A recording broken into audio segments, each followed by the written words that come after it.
Hello, welcome to the Hypno Travelers on the Magical Psyche Highway podcast. That's right.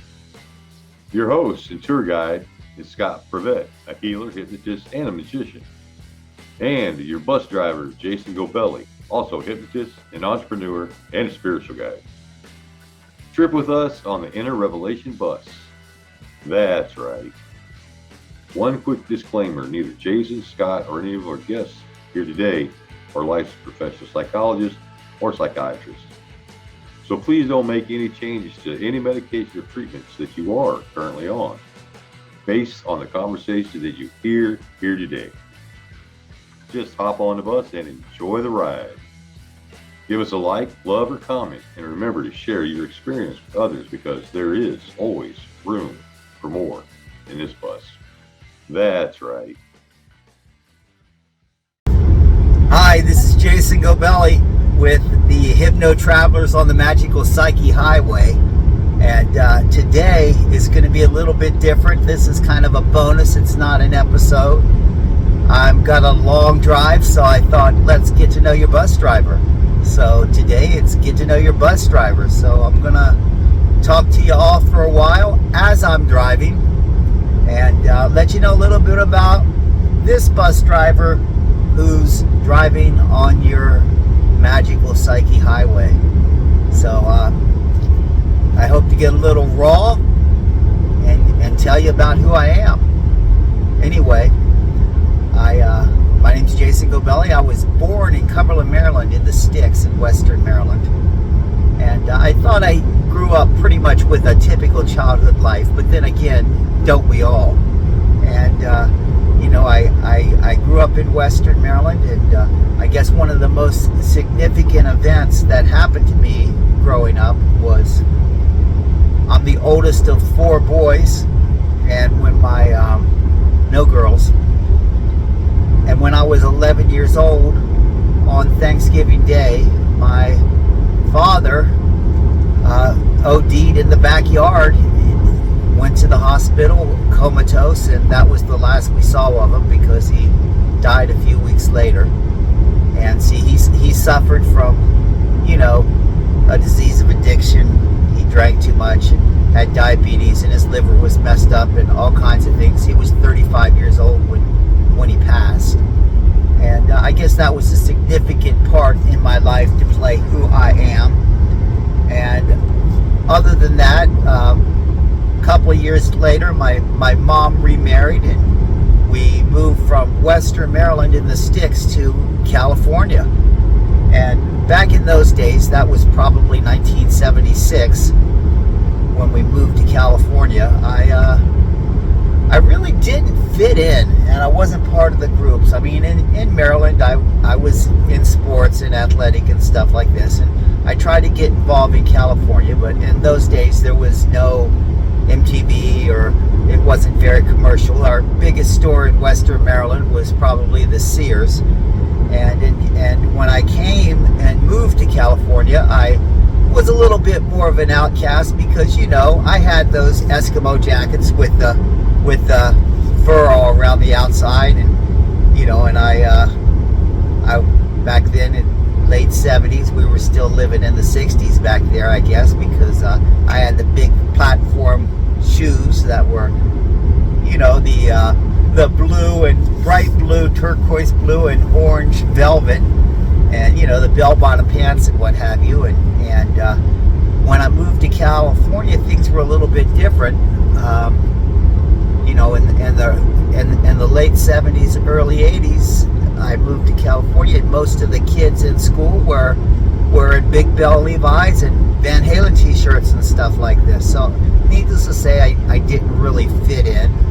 I tried to, and one thing led to another, and I tried to fit in, and in those early days of my youth, I started experimenting with different drugs and stuff like that. And bottom line is it got me in quite a bit of trouble.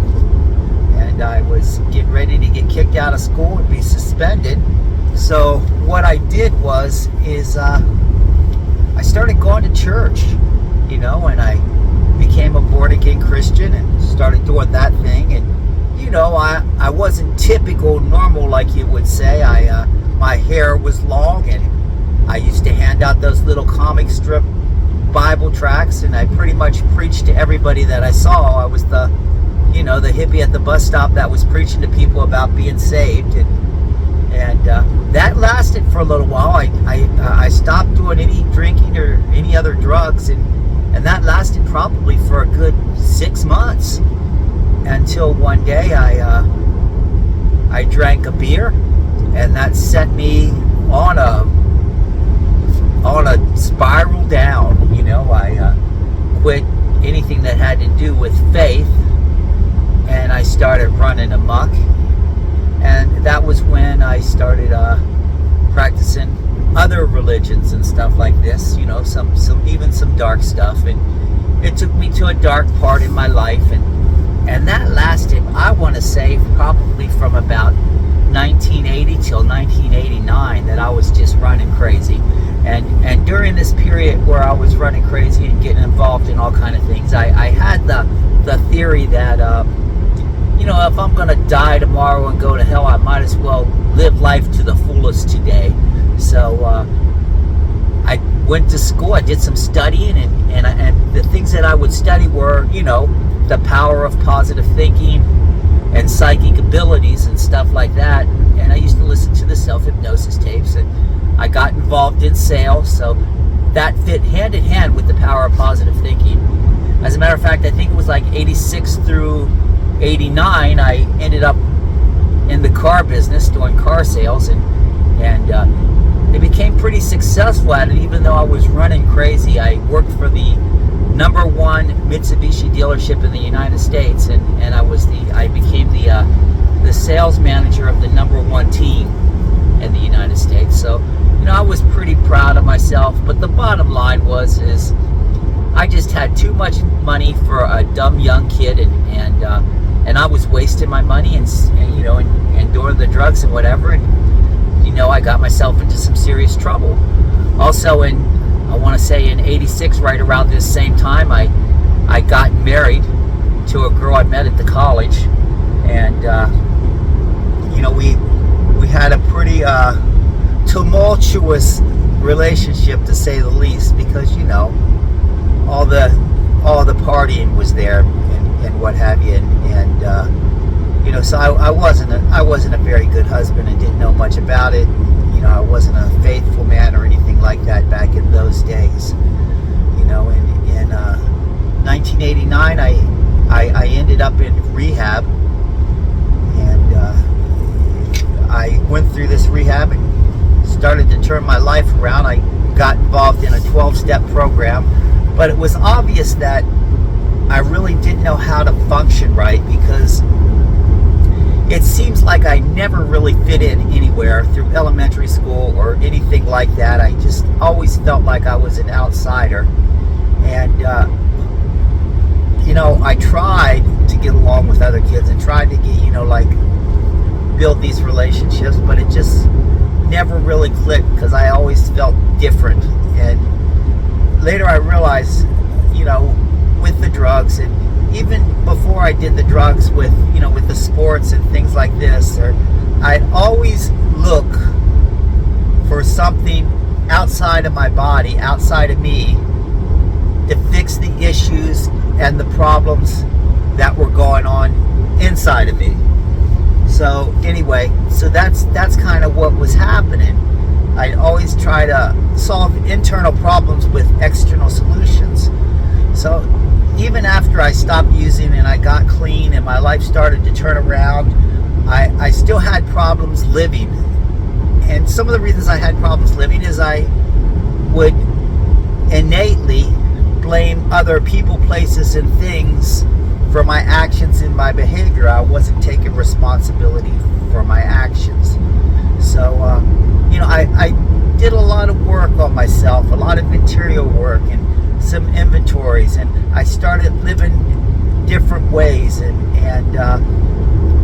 not to say that I didn't chase the money and that became the thing to try to fix me, or I even tried to relocate from one side of the country to the other side of the country. I did all kinds of things to try to feel better, and it just it just wasn't working. And I'd say probably for about the first 3 years, probably till about 1992, 93, I was still looking for solutions, not the drugs or the alcohol or anything like that, but sex, money, the job, other things that would make me feel comfortable in my own skin. And I tried volunteer work and helping others and service and writing assignments, and I kept a journal. So I was doing some work on myself, some serious work on myself, but I still wasn't comfortable being me. But as I continued to do this work and I continued to clear up some of the damage that I've done with my actions in the past, I started to learn how to be more responsible for myself. I started growing in a different direction. And I did still study and listen to, the self-hypnosis tapes and the power of positive thinking and controlling your mind and the psychic, developing psychic abilities and stuff like this. I mean, I'd still work on that, but there was something underlying inside me that was wrong. And as I continued to do these writing assignments and this work on myself and all this outside stuff, my vision of things changed, my attitude changed, and my reality began to change. And when my reality began to change, then what happened was I began to change. And I stopped blaming, things outside me for the situation that I was in, started taking responsibility for my own actions. I realized that I had to, my ideas and the methods that I was believing and the things that I was doing just weren't serving me right anymore. So, I had to, you could call it a higher power, or you can call it love, or whatever, the universe. I call it God. And I had to develop a relationship with that which is bigger than me, that can help me get through some of the things that I can't handle. I've heard people say before that God doesn't give us anything that we can't handle, and I don't believe that to be true, because I get things that I can't handle all the time. I mean, sometimes I can't even handle myself and some of the stuff that goes on in my head. I later learned that I'm not responsible for the stuff that goes in my head, but I'm responsible for my actions upon the stuff that goes in my head. So I had to learn how to be responsible for my actions. I had to learn how to grow, and I had to learn how to do things differently. So I also found that in order for me to be comfortable being me, I didn't just have to change the way that I think about things, but I needed to change the way that I act upon those thoughts and the way that I act. And the assignments and all that work, it was still like I was trying to take something outside of me to fix the problems that were going on inside of me. Those things like my insecurities and my fears and my the ego that goes, it's weird. I mean, sometimes I have an ego where I think I'm better than anybody else, and then at the same time I think that I'm less than everybody else. That I don't have anything and I'm not worth anything, and my self-esteem would be torn apart. So I had to come to grips with some of this stuff, and so I started trying to practice principles and take spiritual principles, spiritual laws, and try to take these spiritual laws and incorporate them into my life. Because if I can take these spiritual laws and live by these spiritual laws, then what it did is, instead of fixing me with something outside of me, it would fix me from the inside out.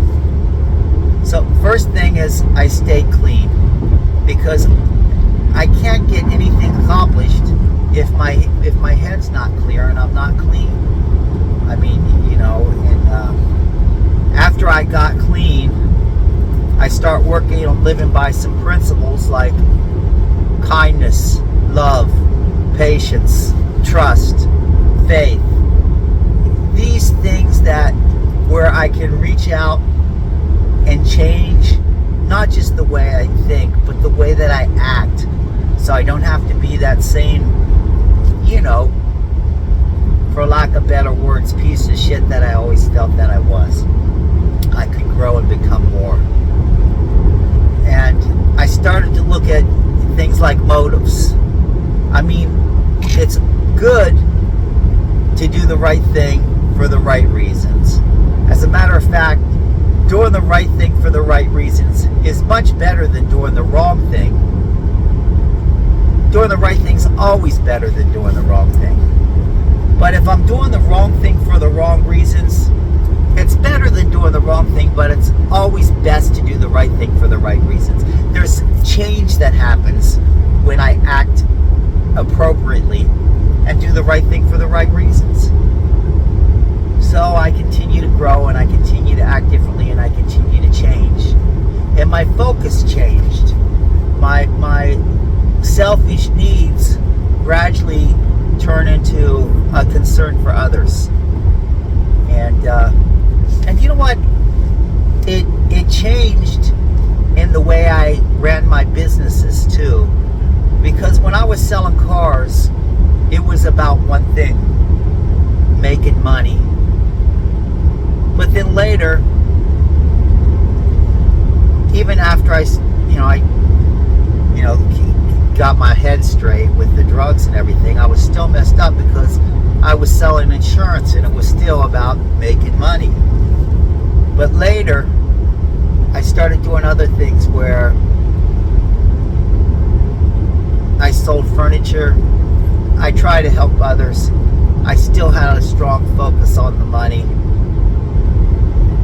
After that, I started to get into the real estate business. And the first thing I did in the real estate business was I started flipping houses. And I did real well with this when I was flipping houses. As a matter of fact, I created a business and I was flipping these houses like crazy. And I want to tell you, I skipped something that I need to talk about because it's a very crucial and important part of my life. Is back in 1992, I saw my wife for the first time, and definitely she was beyond my pay grade. I didn't even have a job at the time. I just moved back to California, and I started hanging out with her and becoming friends, and eventually we started going out.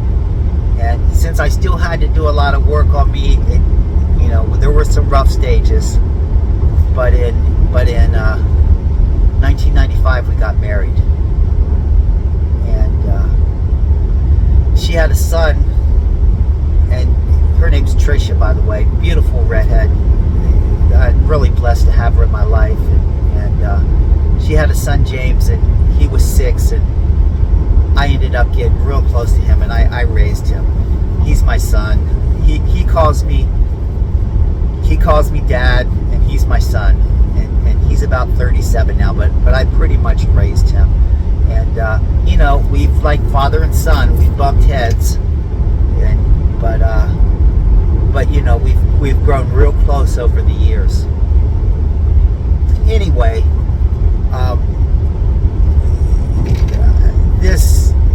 I want to say, right before the market crashed, I got into the real estate business, and it was just after I had 2 kids with my wife. I didn't think I could have kids, by the way. I thought I was always shooting blanks, but I guess the time comes when the time comes. And in 2000, I had Xavier, my middle son, or by birth my first son, but he's my middle son because James is my first. And then right after that, in 2002, about 18 months later, my daughter was born. Her name's Annalicia, but we call her Lisi because, it's easier for her to pronounce, and it kind of stuck. Anyway, I've been blessed with these 2 beautiful kids, and I start flipping houses, and I want to say for about 3 years, 4 years, I had this business and it was booming. I was thinking that it was all about the helping others and changing the economy and stuff like that, but the truth was I was still chasing that almighty dollar. I might have told myself that I was helping others, but I was chasing the dollar. And then I started doing flipping houses full time. I started my real estate business. Shortly after that, I was on one of those infomercials, you know, those no money down infomercials where we buy houses with no money down, and I was on one of those infomercials, and when I did the infomercial in Florida, they actually hired me to be one of their seminar speakers, and I used to train people on how to do real estate investments across the United States. And I traveled all over the country doing these real estate investments. It did leave a hole in me though, because I had 2 young kids at home, and I'm traveling the nation teaching people how to flip houses and buy with no money down and stuff like that. And at the same time, I had my real estate business running in California. Matter of fact, it wasn't just in California. We owned property in 4 states, and we had over 35 houses. So we were pretty successful with this.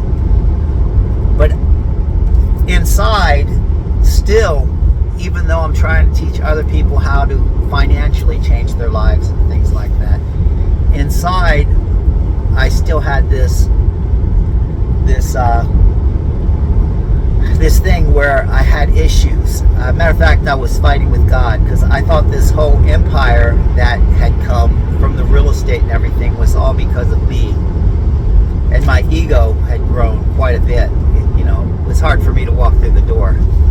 Anyway, so in 2006, with those 35 houses and everything, when things happened, I guess it was late 2005, early 2006, I remember exactly, what was going down. The economy shifted, and the markets went under, and when all those real estate banks went down and the market crashed, I had a lot of houses leveraged, and we crashed and burned. And I went bankrupt for $4.5 million. We lost everything, including the home that we were living in, including our cars, everything. We lost pretty much everything.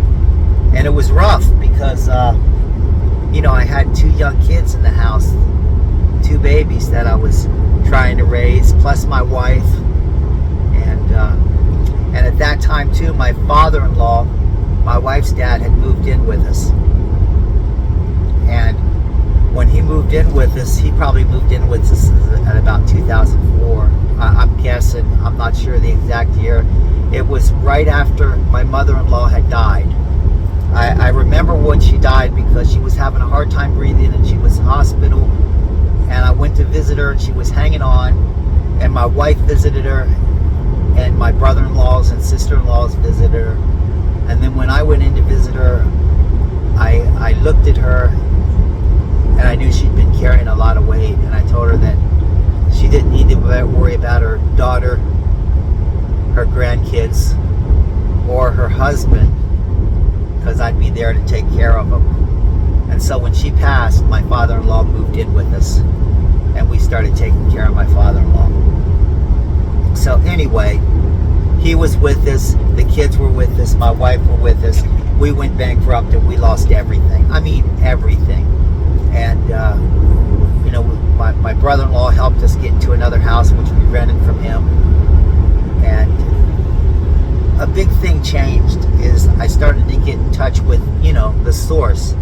Like I said before, if you want to call it God, the universe, your higher self, or whatever, I call it God. I call it God. I got in touch with it. I came down and I said, help me. I can't do this no more, and I need your help. And I was guided by God to do things differently. And I started to change. And I got my real estate license. And it was no longer about the money. It was about helping people with one of the biggest decisions that they're going to make in their life, buying a house. And when I started selling houses, it was I did things a little different. When I show the house, instead of showing people what I thought was good about the house, I'd show them things that they need to know, things that they'd be concerned about, things that were wrong with the house, issues that were happening, that the reasons why they wouldn't want to buy the house, or something that would keep them from buying the house. And what I found is that you would think that you would try to sell it, but by being real and by being honest and by putting other people's needs first, my business grew and prospered. And I started doing a lot more work, where my volunteer work that I was doing in the community wasn't because I wanted to feel that I was making a difference by doing volunteer work. It was because it was an honest concern for others and a need to help, to be a part. And the strange thing is that the more I expressed love for others, the more I received love myself. And I feel today that I'm very blessed because of all these things that have come my way. And I got my wife. We've been married now for it's since 1995, so it's been 28 years. And I've been faithful to her, and I love my wife, and I feel blessed to have that in my life. And we've been together for 30 years. And my kids, all three of them, I've been there for. And I'm not saying I don't make mistakes. I make mistakes all the time, but I'm able to express myself, and my kids know that I love them today, all of them. And I have a grandkid, and he knows that too. He knows his pappy loves him. And so these things make so much difference in my life, because they allow me to be more of who I am, because that's who I choose to be. Just like I believe we all choose to be who we want to be every single day when we get up. So, I did the real estate business, and I've been selling houses for quite a while. When COVID happened, it kind of set us all back. Just before the COVID happened, I started helping another guys and started working with these other guys with a 3D real estate printer. Because here in California, the homeless problem is just huge. And so I was working with this one guy who was an attorney, and another guy who was a general contractor. And I got invested in this 3D real estate development company where we build homes out of a 3D printer. And I'm still working with that, and we're dealing with quite a bit to do with that. But bottom line is that the attorney passed because he was older, and the other guy, the general contractor, he also passed. So I'm still got this business that we're working on, and I feel like I'm pretty much running the show on that. We're getting real close to having this thing explode, and I think it'll be wonderful when it happens, because we'll be able to help others. Because bottom line is that's what it's all about anyway, is helping other people. I mean, after all, happiness is when we're grateful for what we got, and we're just love everything that we got. We can be happy. We don't really want more. Well, I feel happy, but then there's another thing, which is joy. And joy doesn't come about what we got. Joy comes from what we give. And that's kind of where I'm at, is that I experience extreme joy in the way that I help others, and what I can give today, and how I can be, not just a productive member of society, but actually a good, positive force in other people's lives. I hope that I can be a light. And so, that said, that's kind of where that runs in, and that's kind of where that's going. And so let's just get back to the story here. I got involved with that 3D printer business, and we opened up that business. So I have my real estate brokerage, which is the Solid Real Estate Solutions.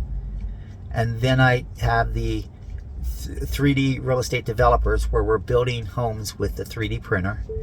And then we also manufacture and distribute the printers. So that's 3D Building Innovations. So those companies are up and running.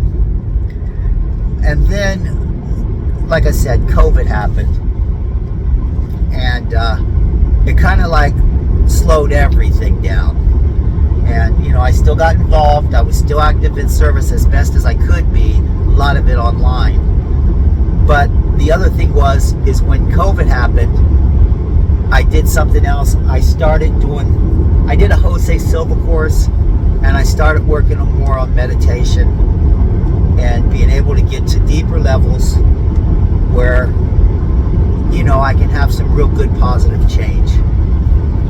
And I did the COVID, went through the COVID, went through some of this change work inside myself, and it just only became natural for me to take these things that I've been learning all along, trusting your intuition and developing that, and developing the levels of meditation and the positive ways of thinking, and taking all that and putting it together. Just like those tapes that I used to listen to when I was a young kid, just enacting all that and putting that all together. And so that's when I decided to start studying hypnotism. And to be honest with you, it just came naturally. Everything just started falling into place.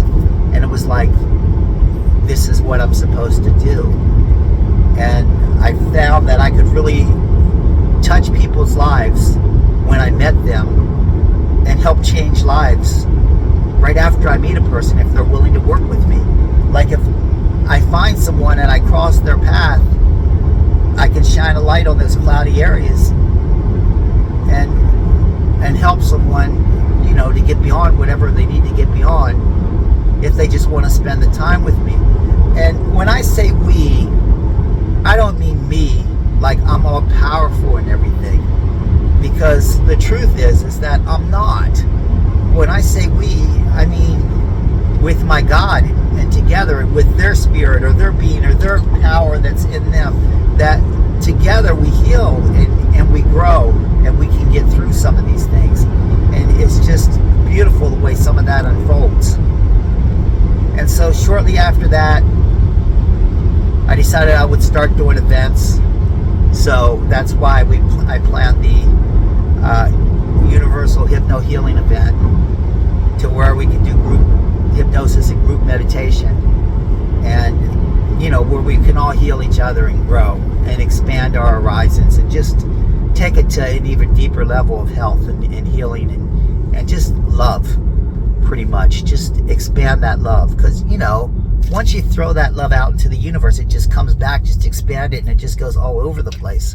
So it's unlike anything else. You think that if you give it away, you have less, but that principle doesn't work with love. It's the more that you give, the more you get, and it's just a beautiful thing. And anyway, so I had that event planned, and then I've been working, and my project's not done yet, but it'll be done soon, relatively soon. I got to keep on it, but I have a daily hypno reflections where I'm going to put out, I'm getting them together. I want to wait till I have a full 365 days, and it's going to be a daily video meditation, daily hypno reflections, about 30 seconds long, where there's just a focus on good positive stuff that we can bring into the day.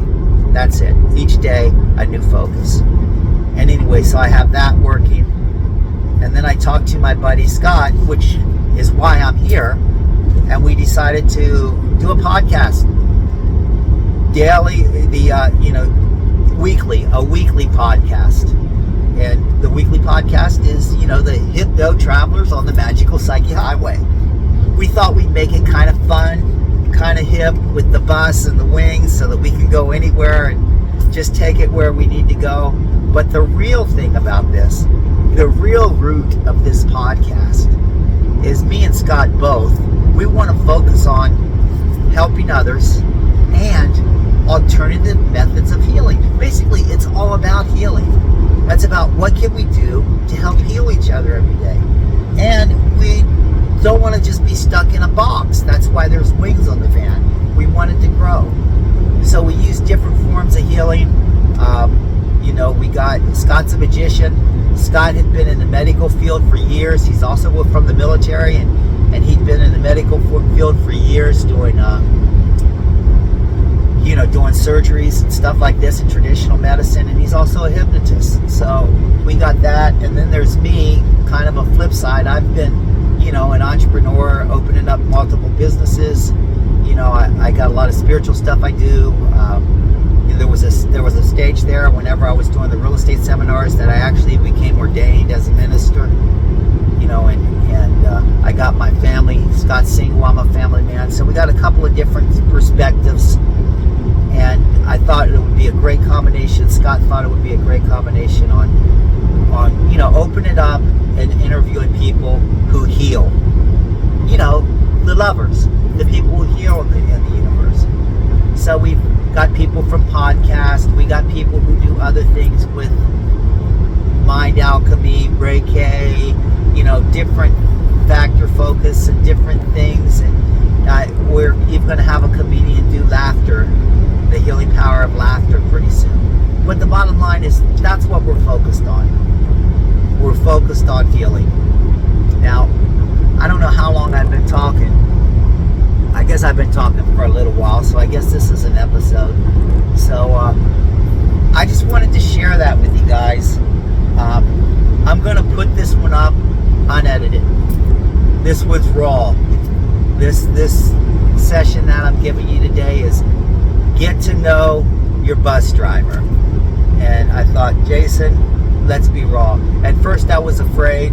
I thought, do I really want to let these people know everything like this about me, all this stuff I'm sharing with you? And then I thought, you know what, you gotta know. If you like it, fine, thumbs up.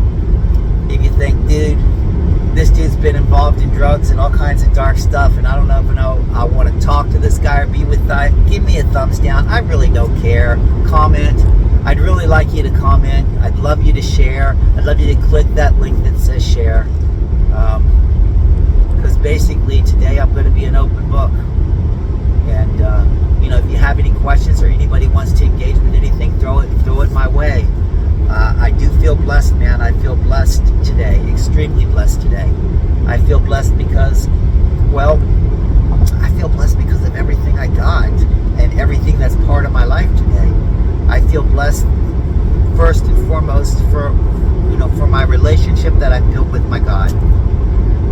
Next, I feel blessed for my family, my wife, my kids, and my father-in-law. Oh my God, my father-in-law still lives with me, and he's 98 years old. He just got COVID a month ago and kicked it at 98 years old. So it's just amazing how healthy he's been. He's been with us for almost 20 years, living in the house with us. And my mom's still alive, so I get to spend time with my mom when I want to. And, I just blessed to have the life that I have today. A guy that was ripping and running and living the life that I was living, to be where I am today is just phenomenal. So I feel beyond blessed. I feel blessed for everything around me. I feel blessed that I'm able to have my businesses.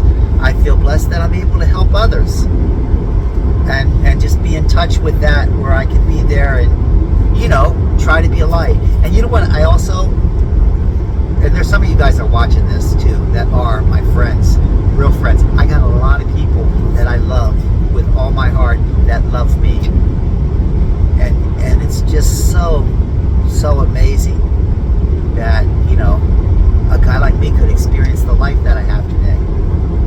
And I have all that to just thank, and be grateful for. I got so much to be grateful for. And so I hope that I can continue to do things. I hope that I can do things where I can help others, and by giving others and helping others get through their needs and their issues, then I'll be fed and taken care of. I'm sure about that. Then I can do volunteer work or some pro bono work throw it out there to the universe and let the universe send whatever it's going to send my way. But what the most important thing is that really the most important thing is that I hope that when I'm around, that I can just be that, beacon of love and beacon of light, and that's where we're at. I'm driving from Mexico.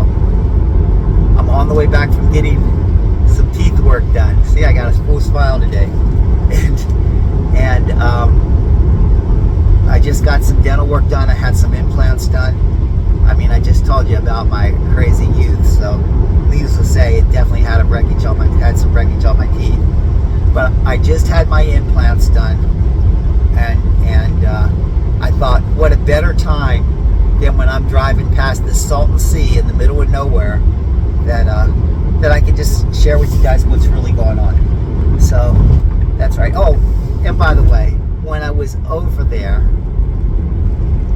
and I got my teeth done, can't believe it. I was able to do a couple little mentalism things so I could brighten the days of some of those guys that work there, and the owner of the dental place here at Supreme Dental, great place. The owner of Supreme Dental down in Los Algodones, Mexico. I was able to hypnotize him and give him a little bit of a gift, and yeah, that's what it's about. Being able to go out there and help others, and help give them the gifts that they want, help change lives for the better. So I guess that's it. So this is it for the bonus podcast, unedited, raw. Since I'm the bus driver, I figured what a better way to do it than catch me driving. So if you heard me and you heard the noise in the background or me switching lanes or anything else, it's all part of the journey. Anyway, that's it. What a trip. We'll see you next week, and actually this week we'll see you back on the Hypno Travelers on the magical Psyche Highway, and thanks for taking the solo ride with me. Thanks for riding on my highway today. So that's right, don't forget to share. Thumbs up, thumbs down, share whatever, but please give me some feedback. Anyway, thanks guys. Wow, what a trip. Thanks for taking that journey with us today. Please like us, share us, and enlighten us with your views of the topics we drove into today. We appreciate you and love reading your comments. Thanks again, and we hope to see you back on the bus next week. That's right.